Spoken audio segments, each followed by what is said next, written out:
Cinema industry వైపు వెళ్ళాలనుకుంటున్నారా? మీకు మేమున్నాం. వెంటనే కాల్ చేయండి.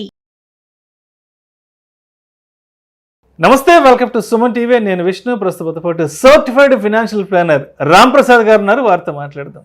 సార్ నమస్తే. సార్ రామ్ ప్రసాద్ గారు. నమస్తే విష్ణు గారు. రామ్ ప్రసాద్ గారు, ఒక విషయం సూటిగా స్పష్టంగా చెప్పండి.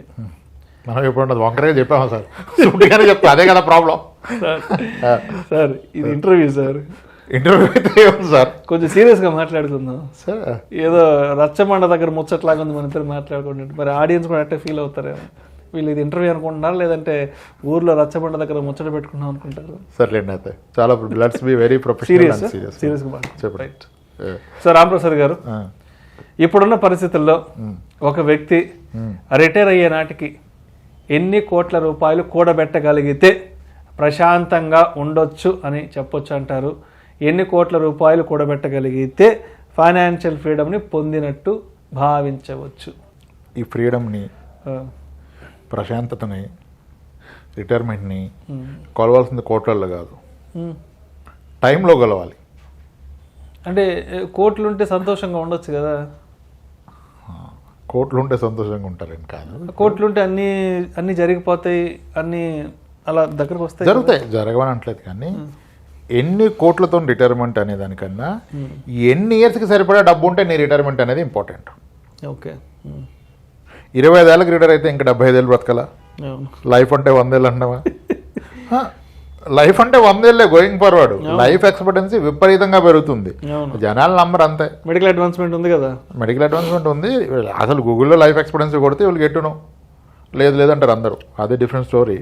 రిటైర్మెంట్ అండ్ ఫైనాన్షియల్ ఫ్రీడమ్ అంటే ఎన్ని కోట్లు అని కాదు, ఇప్పటిదాకా కూడబెట్టిన డబ్బుతో ఎన్ని ఇయర్స్ బ్రతకగలుగుతాం. ఇప్పుడు 40 ఏళ్ళ వ్యక్తి రిటైర్ అయితే అట్లీస్ట్ ఇక్కడ నుంచి 40-50 ఏళ్ళు బ్రతికేంత డబ్బు ఉంటే ఇన్ రిటైర్డ్. ఓకే, దానికి సరిపడా ఉందా లేదా, ఎన్ని కోట్లు ఉందని అలా. ఇప్పుడు నార్మల్ లైఫ్ స్టైల్ ఉన్న వ్యక్తికి ఒక సింపుల్ కార్ ఉంది, 15 ఏళ్ళగా వ్యాగనార్ కారు వాడుతున్నాడు, డిసైడ్ అయిపోయాడు ఇంకో 15 ఏళ్ళు వాడదాం. వ్యాగనార్ వాడతారు కదా 30 ఏళ్ళు, ఇంకో నెలకి 80% 30 ఏళ్ళకి నుంచి ఖర్చు అవ్వదు. అతనికి ₹1 కోటి ఉన్నా అయిపోయింది ఇంకా ఫ్రీడమ్.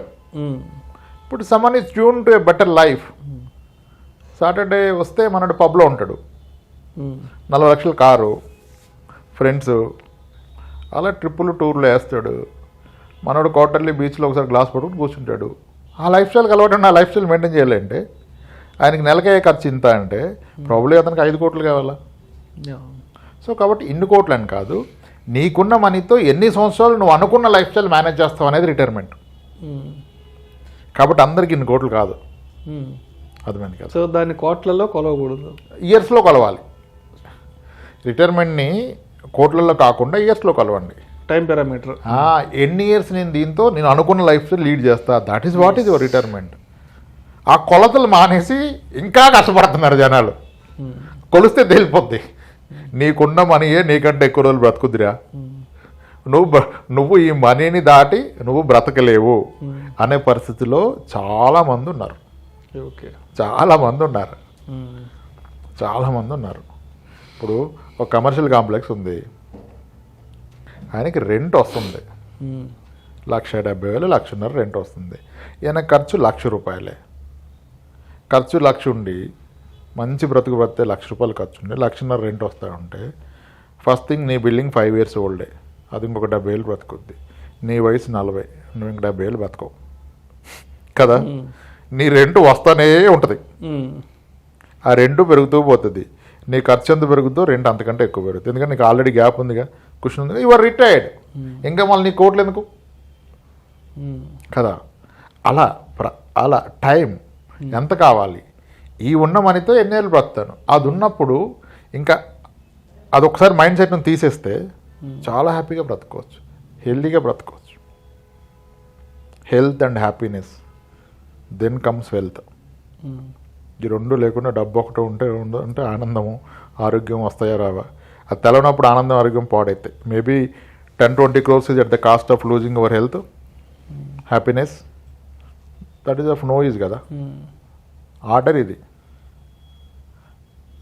ఆరోగ్యాన్ని ఆనందాన్ని ఉంచుకుంటూ ఎంత ఉంటే మనం ఇంకా రాబోయే ఏళ్ళు బతికేస్తాము, అది రిటైర్మెంట్. కానీ ఫైనాన్షియల్ ఫ్రీడమ్ కానీ, కోట్లలో ఫ్రీడమ్ తప్పు, 10 కోట్లు 5 కోట్లు తప్పు. చాలామందికి మండల్ హెడ్ క్వార్టర్లో ఉండి నెలకి 30,000 లైఫ్ స్టైల్ ఉన్న వాళ్ళకి ₹1,00,00,000 అద్భుతమైన మనీ రిటైర్మెంట్కి. 1 crore ఇది అద్భుతమైన మనీ, అద్భుతమైన మనీ. మనం అనుకుంటాం కదా ఎప్పుడు సిస్టమాటిక్ విత్డ్రావల్ ఎస్డబ్ల్యూపీ. ఇప్పుడు 1 crore ఉన్న వ్యక్తి నెలకి 50,000 పెట్టుకోవచ్చా, which is yearly 6%, monthly 0.5%. Mutual fund 12 ఇస్తుంది, నువ్వు 6 తీసుకుంటే నీ క్యాపిటల్ తగ్గదు కదా, తగ్గకపోగా డబ్బులు అయింది కనీసం 7 ఏళ్ళకి 8 ఏళ్ళకు. సరే 10 ఏళ్ళకి డబ్బులు వద్దు అనుకోండి, 12-13% ఇస్తే ఇంకేముంది. నీ అవసరం 30, నువ్వు 50 తీసుకున్నావు, అప్పుడు 1 కోటి చాలు. ఇది చేయట్లేదు చాలామంది. ఆ పని చేయట్లా. ఇంకా వీడియోలు చూస్తే 5 కోట్లు అంటారు. నీకు ₹1,00,00,000 తినే టైం లేదు నీ దగ్గర, నీకున్న టైం ఇంకా 40,000. ₹1,00,00,000 తెలియవు నీకెందుకు 5 కోట్లు 10 కోట్లు. ఇలానే మెజర్ చేయాలి సార్. డబ్బుతో మెజర్ చేస్తే కష్టం. రిటైర్మెంట్ని, హ్యాపీనెస్ని, ఫ్రీడమ్ని టైంతో మెజర్ చేయాలి. నీ టైం నీ దగ్గర ఉంటే దట్ ఈస్ ఫ్రీడమ్. మనీ ఒక్కటే ఉండే టైం లేకపోతే అది ఫ్రీడమ్ కాదు. ఈ ఒక్క కాన్సెప్ట్ పట్టుకుంటే హ్యాపీగా ఉంటుంది లైఫ్. ఇన్వెస్ట్మెంట్ కూడా పర్పస్ఫుల్గా ఉంటుంది, టార్గెట్ సింపుల్ అయిపోద్ది. Thank you so much Ramprasad గారు. రిటైర్మెంట్ నాటికి ఎంత పోగు చేసుకోవాలి, ఆ పోగు చేసుకున్నది మనకి ఇంకా ఎంత టైం వరకు ఉపయోగపడుతుంది అనే దాని గురించి చాలా చక్కగా చెప్పారు. ఎందుకంటే ఈ మధ్య ఫైర్ తగలడిపోతారా, ఫైర్ 40కి ఫైర్, 30కి ఫైర్. ఆ తర్వాత ఇంట్లో ఉంటే ఏమవుతామో తెలియట్లేదు. ఇంట్లో ఉంటే నిజంగా ఫైర్ అవుతాం. ఇంట్లో ఉండకూడదు సార్, ఏ బీచ్లోనో గ్లాస్ పట్టుకుని కూర్చోవాలి మీరు. ఇంకా ఇంట్లో అంటారు, ఇంట్లో కూర్చొని నిజంగా ఫైర్ అయిపోతాం. మొత్తానికి రిటైర్మెంట్ నాటికి ఎంత డబ్బుని కూడబెట్టుకుంటే సంతోషంగా ఉంటాం, ఆ కూడబెట్టుకున్న దాంతో మన అవసరాలను ఈ విధంగా తీర్చుకుంటే అది మనకి ఫైనాన్షియల్ ఫ్రీడమ్ ఇస్తుంది అనే దాని గురించి చాలా చక్కగా మీ మార్క్ స్టైల్లో ఆడియన్స్కి అలా చెప్పేశారు. చాలా స్మూత్గా చెప్పేశారు. ఏదో ఒక ఇంటర్వ్యూ లాగా కాకుండా ఏదో సరదాగా మీరేదో మా ఇంటికి వచ్చి కూర్చొని మాడుతున్నట్టు, లేదంటే నేను మీ ఇంటికి వచ్చి మీ సోఫాలో కూర్చొని మాడుతున్నంత చాలా తేలిక చెప్పేశారు. Thank you sir. రైట్ అండి విష్ణు గారు, థ్యాంక్స్.